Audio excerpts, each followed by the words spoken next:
অভিনেত্রী মেহজাবিন চৌধুরী প্রেমের বন্ধনে বাধা পড়ার পর এবার স্বামী আদনান আল রাজীবের নামে ভালোবাসার তালা লাগালেন প্যারিসের ঐতিহাসিক সেতুতে। এরপর সেই তালার চাবি ছুঁড়ে ফেললেন নদীতে, যাতে কোনোদিন এই সম্পর্ক ভাঙনের দিকে না যায়। সম্প্রতি নিজের ফেসবুক হ্যান্ডেলে ভালোবাসার এই মুহূর্তের একগুচ্ছ ছবি শেয়ার করেছেন মেহজাবিন। ছবিতে দেখা যায় ফ্রান্সের পদে আর্টস সেতুর রেলিংয়ে নাম লেখা তালা লাগিয়ে দিয়েছেন তিনি, আর ক্যাপশনে লিখেছেন শুধু লক। এই সেতুর নিচে বয়ে চলছে সাইন নদী। যুগলরা ভালোবাসার প্রতীক হিসেবে এখানে তালা লাগিয়ে তার চাবি ফেলে দেন নদীতে। সেই ঐতিহ্য মেনেই মেহজাবিন আদনান দম্পতিও তাদের ভালোবাসাকে তালাবন্দি করলেন চিরতরে।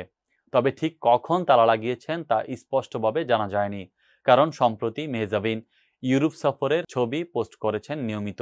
একদিন ইতালির মিলান, তো আরেকদিন সুইজারল্যান্ডের গোরার ছবি প্রকাশ করছেন। এর কিছুদিন আগেই কান চলচ্চিত্র উৎসবে অংশ নিয়েছিলেন তিনি। ফলে প্রেম তালার ঘটনাটি ঠিক সেই সময়ের কিনা তা নিশ্চিত হওয়া যায়নি। এর আগে নিজেদের সম্পর্ক নিয়ে মেহজাবিন লিখেছিলেন, ৯ এপ্রিল ২০১২-এ মিষ্টি হাসির এক ছেলের সঙ্গে আমার প্রথম দেখা। সেদিনের ১৫ মিনিটের কথা, হাত মিলানো আর চোখের চাহনি থেকেই একটি সম্পর্কের শুরু। ১৩ বছরের এই পথ চলায় একে অন্যের সাফল্য, ব্যর্থতা, আনন্দ ও কষ্ট সবকিছুরই সাক্ষী হয়েছি আমরা। তিনি আরো লেখেন, শোনা যায় ৭ বছরের বন্ধুত্ব সারা জীবনের হয়।